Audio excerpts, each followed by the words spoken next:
Salah satu kerajaan yang pernah berdiri dan berkuasa di Pulau Sumatera adalah Kerajaan Siak Sri Indrapura. Kebesaran kerajaan ini dapat dilihat dari Istana Siak Sri Indrapura yang masih berdiri hingga saat ini. Istana Siak Sri Indrapura berlokasi di Sri Indrapura, Kampung Dalam, Kabupaten Siak, Riau. Istana ini memiliki nama lain yaitu Istana Aseraya Hashimiyah atau Istana Matahari Timur. Saat ini, Istana Siak Sri Indrapura sudah berstatus sebagai cagar budaya yang ditetapkan pada tanggal 3 Maret tahun 2004. Kerajaan Siak Sri Indrapura didirikan pada tahun 1723 Masehi, oleh Raja Kecik yang bergelar Sultan Abdul Jalil Rahmat Shah, putra Raja Johor Sultan Mahmud Shah dengan istrinya Encik Pong, dengan pusat kerajaan berada di Buantan.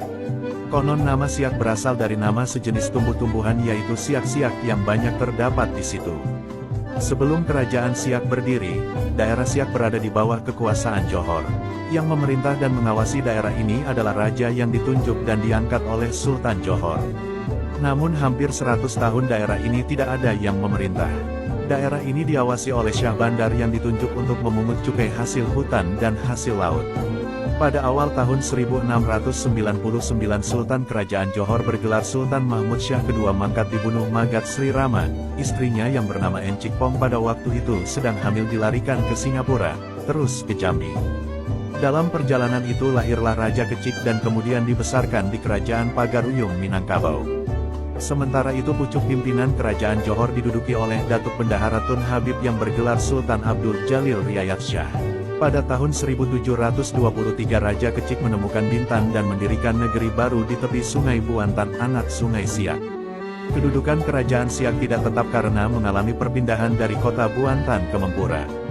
Kemudian beralih ke Senapelan Pekanbaru dan kembali lagi ke Mempura hingga akhirnya mantap di kota Siak Sri Indrapura. Sebelum membangun kerajaan tersebut, Raja Kecil sempat berupaya membalas kematian ayahnya di tangan Magat Sri Rama, namun tidak membuahkan hasil karena bendahara istana melakukan khianat. Keinginannya untuk kembali meraih Kesultanan Johor kandas akibat persekutuan Bugis dan bangsawan Johor. Raja Kecik ini lebih dikenal dengan Baginda Marhum Buantan. Beliau wafat pada tahun 1746 dan posisinya digantikan oleh Sultan Muhammad Abdul Jalil Jalaluddin Shah.